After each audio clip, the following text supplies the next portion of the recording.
I'll tell you a little story. You know, when I went to 2 years ago, I went to Britain to do some conventions, and I said to the fellow that was organizing, I said, I'd love to go to Ireland. And he set up a couple signings, one in Dublin and one in Belfast to me. And this is sort of fitting St. Patrick's Day. And I remember I was in, signing, and I looked at, there's a lineup at this Forbidden Planet store, and I every time I looked up, there's this little boy, he's about 10 years old, he had a little toucan, and every time he saw me, he was like, I looked up and I was kind of smiling at him, like, how you doing? And, and I look up again, and he'd be like, and I thought, I can't wait till this little guy comes over here, and he comes up to the table. I'm like, how you doing? He goes, I'm really good, sir. Thank you very much. Pleasure to meet you, Mr. McGillion. And I'm like, well, great to meet you, And my name's Jimmy. I said, well, nice to meet you, Jimmy. And he goes, I go, how you doing? He goes, I'm grand, sir. Just grand. I came here to meet you, and this is for you. I got you a gift. I said, you got me a gift? I go, what is it? And he puts down a little napkin. And inside the napkin, I go, what is this? And he goes, it's a piece of my birthday cake. I just turned 11 years old yesterday. And I'm like, you gave me a piece of your birthday cake? And he's like, yes, sir, I did. Thank you very much for Dr. Beckett. And he walked away. I go, whoa, where are you going? He goes, I go, do you want a picture or something? He goes, no, sir, I don't have any money. I go, come here. Aww. And it broke my heart. I saw his mom in the distance, and she was looking. I could just tell he didn't have a lot of money or anything like that. Come here, and I gave him a couple pictures, and had his birthday cake there. And to me, that was kind of like, if you can do that, and affect somebody like that, it made the whole trip, worthwhile. It was just so nice. And I think a lot of the fans, I think they bond. It's a time for them to bond and go on their holidays, and have their, a lot of them, they spend their entire year meeting new friends and going to these conventions. And I see, a lot of the same faces at these conventions. So that's really sweet, to see all these people gather at these things. I think it's, some people, watch soccer, some people watch football, and these people watch Stargate. And I think it's a great way to get together, and they share a common interest, and that's Stargate. Where are we, Paul? Where is this? Dude. What? We are in beautiful Marina del Rey, and happy St. Patrick's Day. Happy St. Patrick's Day to everybody Dublin, everybody Belfast. Lovely to Brobrick Moonlight Nick to Nick which means it's a nice night tonight and the moon is shining bright, but it's actually daytime. I was going to say. But here with my friends from GateWorld, and yes, sir. It's a pleasure being here, and it's just great. I'll be down in Southern California for 7 weeks. 7 weeks tomorrow, actually. Okay, and today is, what is today? The 17th of March. St. Patrick's Day. That's why I right. have my green on. Yes. To celebrate all my Irish friends. All right. Well, it is good to be with you on this beautiful beach, and we really appreciate your time. So. Absolutely my pleasure. No, you're very busy down here. You're auditioning. I am auditioning a fair bit, yes. How's that progressing so far? It's the whole pilot season thing, and that's right. coming to a close right now. But it's been good. I haven't really spent a lot of time down here, so I've of course been on the show for the past 3 years. So yeah, I'm sort of like a fish out of water, so to speak here. But it's been great. I'm learning the ropes, finally getting a handle on the traffic situation and realizing where I am. I'm living up in Hollywood, so I thought it'd be nice if we came down by the beach here to change things up for myself and you. But it's been great. I'm auditioning for lots of different types of films and pilots and television, film. It's been really interesting. Lots of interesting scripts. Such as scripts. Any interesting characters so far?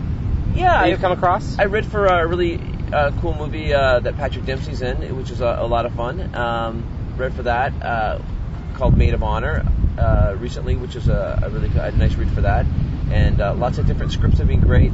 Some dramatic, some comedic. So a real variety, a real mix of a lot of different things. So that's been really nice. Good. And I'm getting a handle of meeting all the different casting directors and all that kind of thing. Just laying a lot of groundwork right now. I was going to say, people connections, beefing things up. Yeah, just getting to know people, because a lot of people aren't too familiar with the sci-fi world, and for me, it's a chance to meet lots of different directors and casting agents, and I'm just meeting all kinds of great people. So it's been a lot of fun so far. Good. Let's get this out of the way. A majority of the internet fan base, whether they've seen the episode or not, is now aware that you are not going to be a regular in Atlantis in season 4. I mean, they just started filming and you're here. This interview will be prefaced with spoiler warnings, so I just want to get this out of the way immediately. Sunday, what a marvelous hour of programming. When you were handed that script, had you already known of Carson's fate? Are you trying to make me cry? Yes. Sunday yes, of course. The producers brought me in long time prior to doing the episode, and we had a discussion about the plans for the character. So I knew obviously before reading the script. Thank you for that. I thought it was a great episode that Martin Gero wrote, and sort of a fitting way for Beckett to go out. I think he did touch the hearts of a lot of people, and many of the fans call him the heart of Atlantis, which is a real honor to be thought of that way. They brought me in a long time prior to maybe 2 months prior to shooting that episode. Wow. And we actually shot out of sequence. Right. And I did subsequent episodes after shooting Sunday. Weird. That was a little difficult, but I spent 3 years on the show, and it was from what started out at being a reoccurring character. We didn't know, maybe 3 or 4 episodes. And all of a sudden, I was in 17 of the first 20, and then maybe a regular. And I got nothing but good things to say about those guys. They gave me a great opportunity.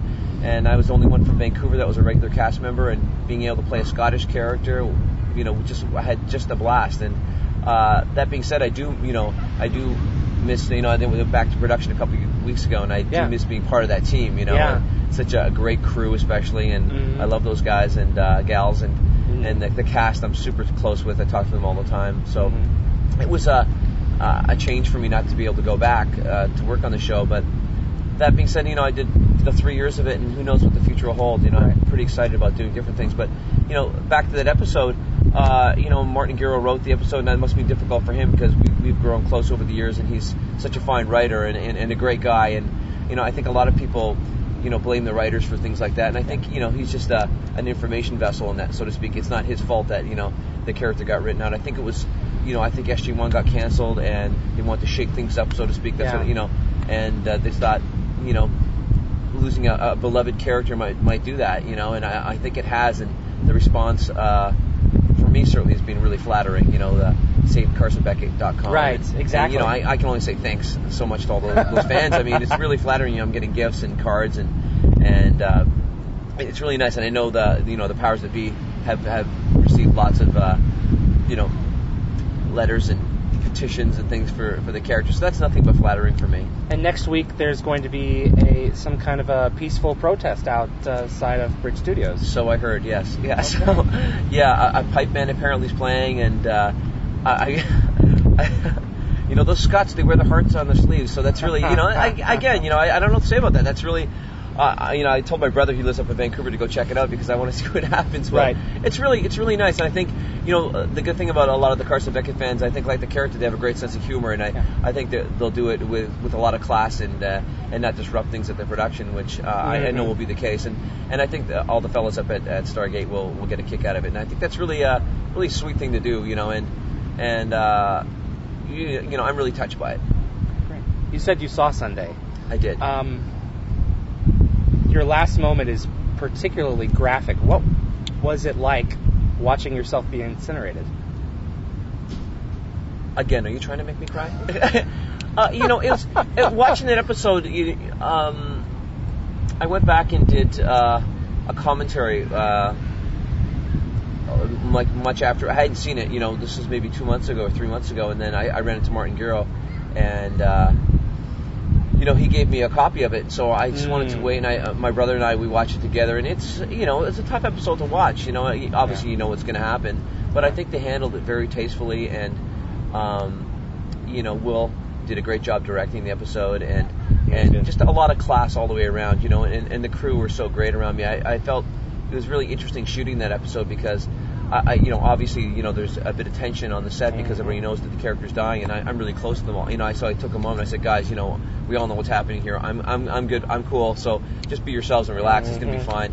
But yeah, it was. I remember my last day shooting that episode, and I went back to my trailer, and Martin Gero bought me a beautiful bottle of scotch and left me a note saying, thanks for the journey. We're really gonna miss, Beckett. And that was a really classy move, and I shed a couple tears on the way home in my car. Was it hard to keep the information bottled up from the press? Yeah, I think I think it's the only script that I came across anyway that had a disclaimer on the front of it. We keep this very confidential throughout the whole time shooting Atlantis. So I certainly didn't want to say anything. I felt bad sometimes. I was at a convention and I couldn't really mention it. I think there's some rumors out there, but I really want to honor the show and what they asked me to do. So of course I'm not going to say anything. But it's pretty difficult, not to let that out because you don't want to be misguiding to the fans. But I think it's better not to say anything. But yeah, I think it's a little tough. But I think it obviously was managed the right way, and it hasn't even aired in the States yet. So I think it's going to cause a big impact, so to speak. Yeah. No pun intended. Yeah, I think it's pretty reasonable that you want fans to see it for the first time uninhibited and to draw their own opinions and their own conclusions. That's right. Okay. You once said in another interview that if you wanted Beckett to go, it would be as an apparition. And you kind of got that. I mean, what was I thinking? On that note, do you think Beckett ascended? Because some fans are assuming that he's ascended at the last scene. I don't know. Beckett! Well, I hope, Beckett, you cheeky bugger. Well, I hope he ascended right into, Southern California because it's beautiful there. Oh, there he is with that hot blonde on the beach right now. Absolutely. Thank you. Love me. I don't know, Yeah. I guess that remains to be seen, It is sci-fi, and everybody keeps on saying that to me. So we'll see what happens with with the character. A lot of people have asked me, is he going to come back? Is he not going to come back? I don't know. Would I be interested to come back if they give me the opportunity? Absolutely, 100%. If I'm available, absolutely. I miss all those guys, and I love working on the show. Well, your schedule permitting, Hopefully you're going to really strike it big down here. You just got here. I certainly hope so. I don't see any reason why they wouldn't want to bring you back at some point. Look at J.R. Bourne, look at Terrell Rothery. Look, they just keep on, every once in a while, they just keep on knocking on their doors, so... It's crazy, isn't it? Yeah. Yeah. It's sci-fi for you. Yeah, exactly. And I think everybody who works on the show generally has a great time, and what a great way, for me, I've never had an experience in my life like that. It's really been a dream job as far as an actor goes. You travel all over the world, and you go to places, and fans really appreciate you, and you go there, and they're really thankful for what you do, and I think we all wish for that in any job that we have, that you can be appreciated, and certainly that's been the case for me. Mm-hmm. There was a rumor going around that it was your choice to leave Atlantis, that you had been picked up in something else. You care to debunk this? Yeah, absolutely not. Okay. Yeah. Okay. No, I was not my choice, no. Okay. I like I said, the guys brought me into the office and said that we're going to shake things up, basically, and I was as shocked as anybody else was, and I think, a lot of people on the set were at the time.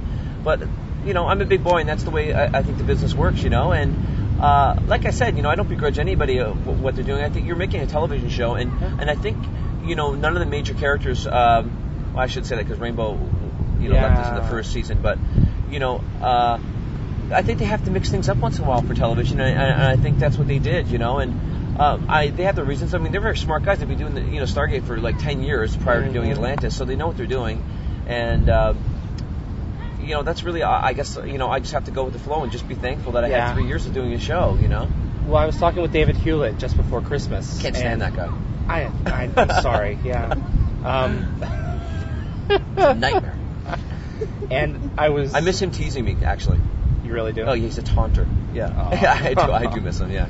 But we were talking about the bonds that form off screen that seep through onto the screen, that the writers pick up on. But when they decide to shake things up, it's just an unfortunate side effect that your relationships have to be discontinued because, ahoy, it's time for you to shove off. Yeah. I have to agree. To me, that was the Beckett-McKay relationship was such a great aspect of the show, and I think. Dave and I did one convention together in Australia, and we went on stage together, and we just laughed the whole time, and then after that we were at Comic-Con, we sat together because we had such a great repartee together, and we're really great friends as well, and he's such a talented actor, and I love it's a pleasure to act with him, as well as the rest of the group, but that was a special part of the show for me, certainly. Right from the pilot when, we had our little moment at the end of the pilot, which was great, Went on another galaxy, how much more out can you get? And I love that. And yeah, exactly. And I think that started the relationship. I think the writers caught on to that right away, and I think the fans did as well, because, they're very much equals in a lot of ways, and very similar yet different, and I think the juxtaposition was a really interesting chemistry. But thanks for that. I really enjoyed that, and I do miss working with David especially. What are some highlights from this past year for you, season 3, both in front of the camera and behind it? Highlights in season 3. I gotta say, The episodes that stand out for me, you know, Misbegotten was a very interesting episode for Beckett, because it went with the whole retro virus aspect, again, dealing with Michael. And I think in a lot of ways, Beckett in that episode really became the reluctant hero in some ways. You know, he was, being tortured by Michael, and that was a very interesting thing, because I think he was willing. It showed his courage a lot, and it showed the growth of the character throughout the years. You know, I think in the beginning he was often referred to as the Cowardly Lion, so to speak, and I think over time he grew to his. He became acclimatized and dealt with the situation, became braver, and I think in that episode it really showed some of his courage, Right. And again, working with Connor Trinier, I really enjoyed working with him. He's such a fine actor. Another episode, Irresponsible. I'm sorry. Irresponsible was great too, but Irresistible, the first opportunity to work with Richard Kind, and you break down and cry. Yeah, exactly. I mean, it's such a fun thing. I love that. The great part about the character is what he gets the dramatic highs and he gets the comedic highs as well. And dealing with the scene with Joe and I in the puddle jumper where I'm crying. And Joe punches me in the shoulder. It was fantastic, and it's such a blast to work on. I mean, the crew was just buckling themselves beside Don't watching laugh, it. shut up. Yeah, and actually, what they did. This is something the fans don't know. That scene went on for a while, and I think I had a Kleenex, and Joe handed it to me, and then at one point in time I was just like letting, and I made Joe like blow my nose for me with and he's like blowing, and I'm like, thank you, and they ended up taking it out. Probably, the episode was too long to begin with, but I think they cut it in a great way. The editors did a great job, but it was really funny. And Joe's like, what are you doing? And I'm like, I'm handcuffed, and I made Joe basically blow my nose. It was excellent. But that episode was fun, and working with Richard, I think that all the characters in that episode. They're all not themselves, which is great. You saw Jason's character laugh, which is hilarious, and Tori, she was so great to see her getting all coy, and of course, with Rachel and David too. At the end, he finally succumbed, and Joe was the only one that was like, "What is going on here? What the hell is going on?" And that was a really clever episode. And really fun to shoot, especially as an actor's point of view. You get to I love to play like that, so it was a lot of fun. Phantoms was one of my favorite episodes of the year, for sure. Another Martin Wood episode as well. And Carl Biner, I love his writing in particular. He has so much humanity he brings to his writing, which I really appreciate. And he has such a flair for that. And I really enjoyed working on that episode a lot. Again, the characters were out of sorts, but in more of a dramatic way, their personalities weren't changed. They were simply being manipulated. Absolutely, they're being manipulated. That's right. And the scenes that I have, with David, and I'm trying to take care of Barrasso was the character, and it was really great, to see, the passion of each fear was enveloped to a large degree, and it was interesting. All the characters had very interesting and different storylines, and that was a standout dramatic episode for me. I really thought it was a great, really well shot, executed, and written. That show, most of the guys, granted, were soldiers, and the Wraith manipulator device messed with them on a very defensive level, but where they were actually going to have to go out and defend themselves with their weapons. But it didn't affect Beckett like that. It tortured him from the perspective of a healer.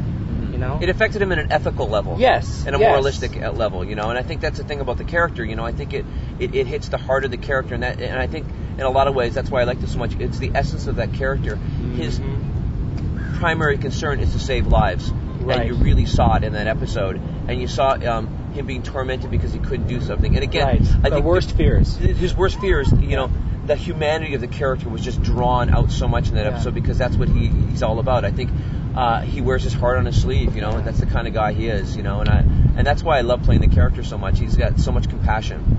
Besides the laughter and the good times, what are one or two of the things that you're going to miss most about me being a member of the core cast?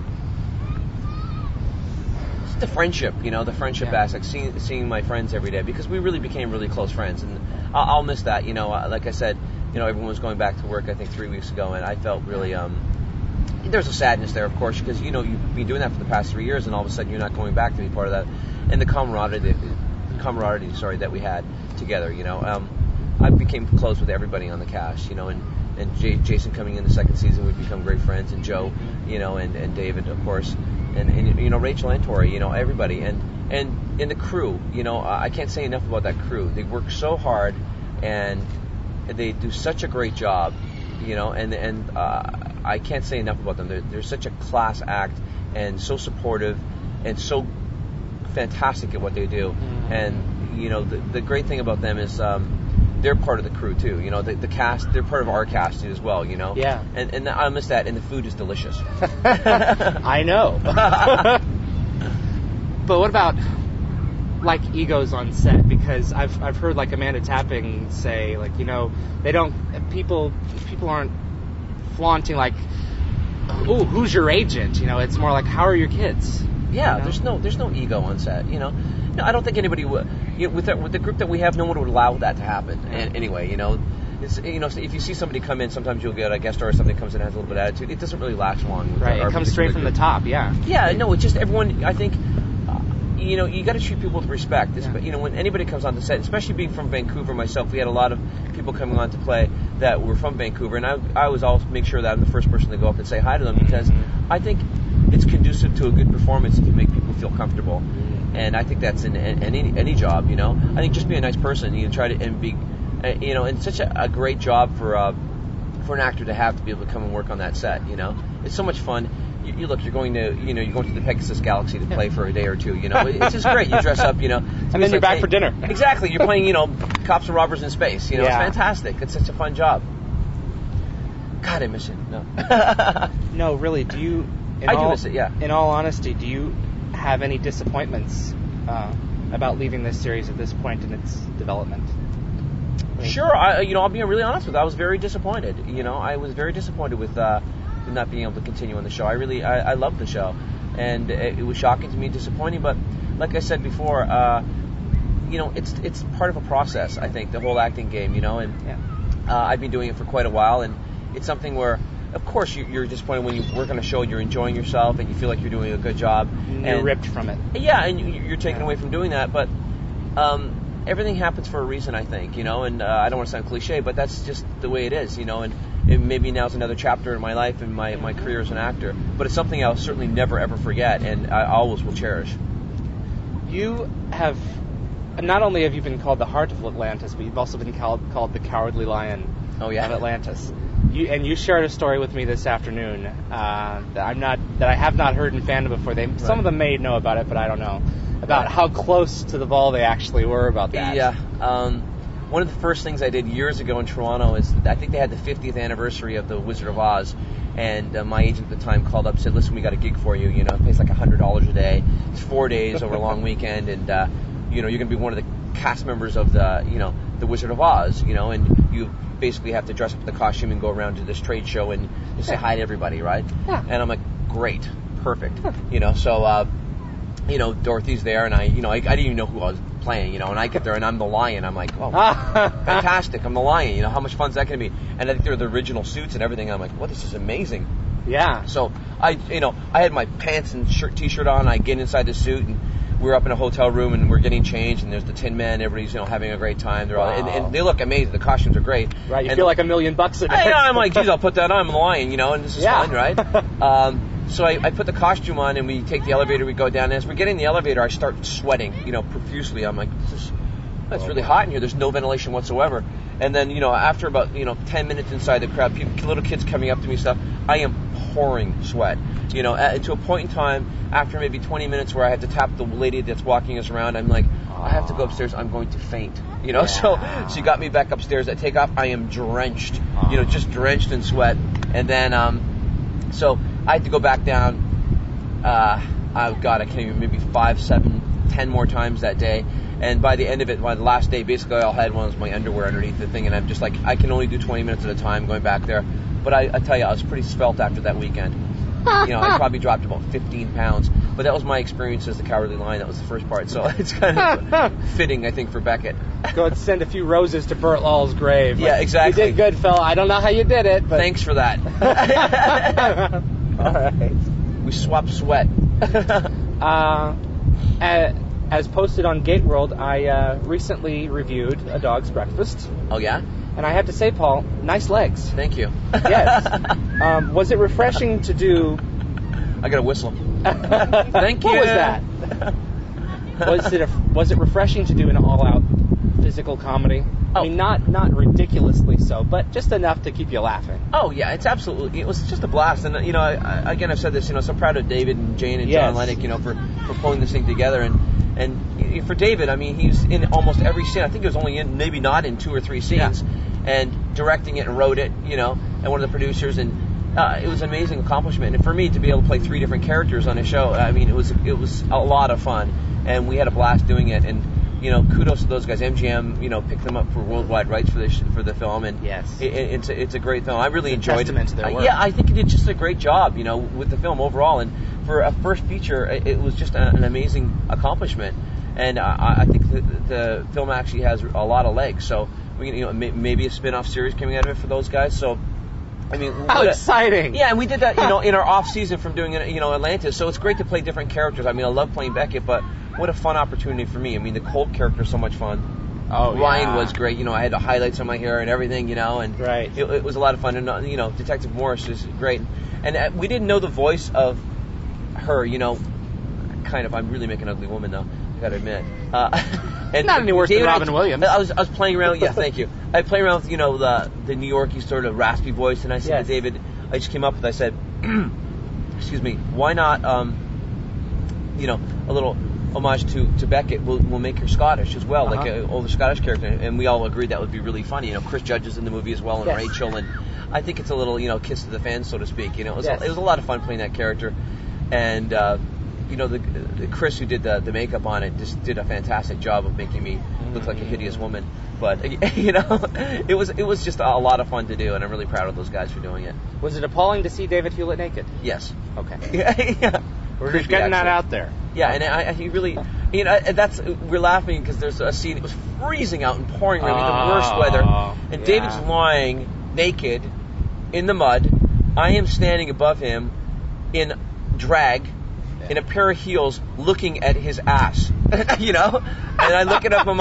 I look at David, and we had a moment, and he just looks at me. I'm like, what are we doing? I go, please tell me this is going to be funny. Exactly. You think you're never going to eat again? All right.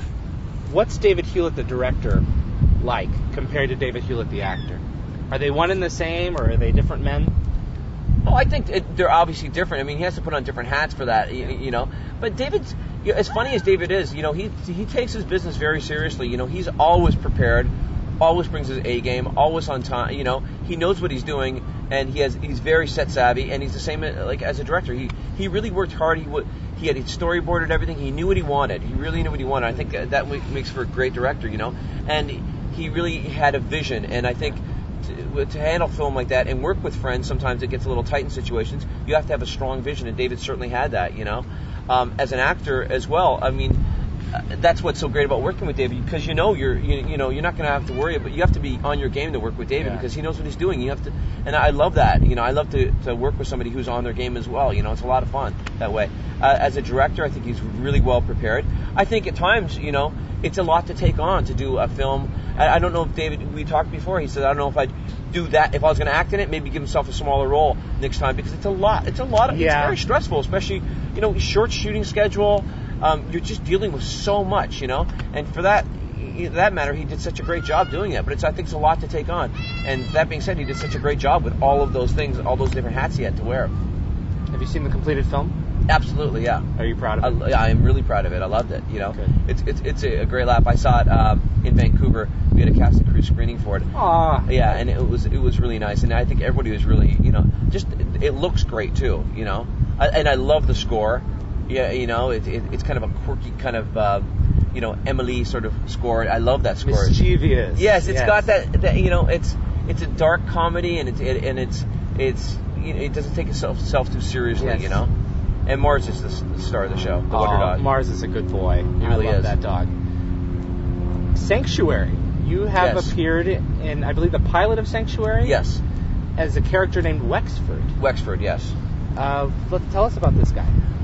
Well, Wexford, it's really great. Damien Kindler and Martin Wood asked me if I'd come in and do this part. I was in Toronto over the holidays, and I said, absolutely, anything for you guys. So I read it. Mm-hmm. And he's a quirky, fish-like character. I don't want to say give too much away, but he's he's a confidant of Amanda's character, and it's really I had one scene in the pilot with Amanda, and it's a great scene, and the character was, again, we didn't really know the voice for the character, and they just had come up with something. So I think the fans didn't go with Scottish, did you? It's not Scottish. Okay. It's not Scottish. It's very different than Scottish, but it's a lot of fun, and I really proud of it. What an interesting concept. I saw some of the rough cut of a couple scenes recently, and it looks amazing, and I have a really good feeling about it for those guys. I think it's going to be very innovative, very interesting, and I don't think it's anything that we've seen before, and I got a really good feeling for it. I had to wear prosthetics, and I haven't done a lot of that before, so that was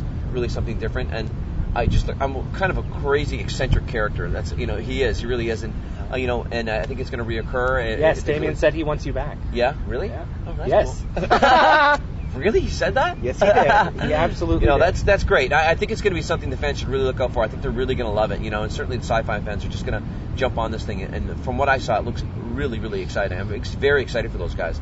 It's a really cool project, and I'm really happy I was part of it. Mm-hmm. You've been auditioning down here. How do you discriminate the projects that you're looking for? What do you think is necessary for you to take on a role?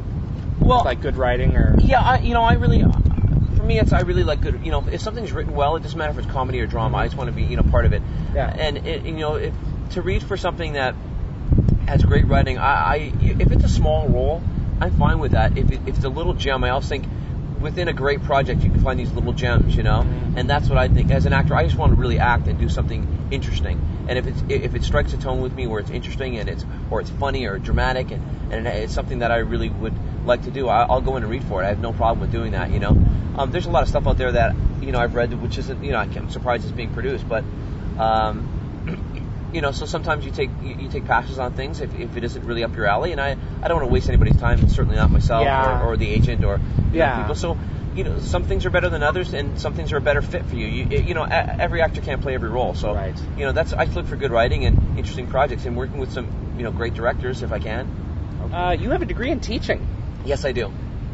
What would you like to teach if given the chance? And is this something you'll now consider making time for at some point in the future? Maybe not short term, maybe not like in the near future, but at some point.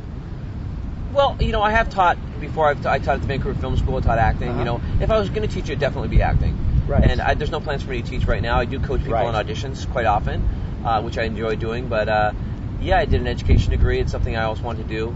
A long time ago, I got that, and I really enjoy teaching. It's something I really love to do. I really with acting especially. I really enjoy script analysis, and I think that's really helps me as an actor being able to tear apart a script and understand the thoughts of the writer, and honoring what the writer says. So definitely it would be I'd definitely teach acting if I was going to teach again, but right now I don't really have any plans for that. I want to stick to the acting, which I really enjoy doing. So where do you plan on ending up, both professionally and geographically, over the long haul? Well, on that beach with that lovely blonde over there. Yes. Hello. yes. Professionally, like I said before, I just want to work on interesting projects. If I could get onto another series with, I don't know if it's possible to get a group that's as close as the group we have on Atlantis. If I could get on something like that would be great. Films would be fantastic, just given the opportunity to work on, again, just interesting projects, which, will hopefully, have me. Exactly. All right. And do you have any conventions lined up? I do. I do have a convention lined up in Chicago. Okay, Creation. Yeah, I'm going to a Creation convention in Chicago, and I think they offered me another one. I don't know if that's been confirmed yet, but I think I'm going to go do another one of the conventions. I haven't done a Creation convention before, and haven't been to Chicago, so I'm looking forward to going there, that's for sure. And I'm going to Germany, FedCon, in June. Yeah, and I also love going to Germany. The fans are great there as well, so it's also nice to have a trip to Europe, so I'm going to do that in June, and one in Chicago, I believe.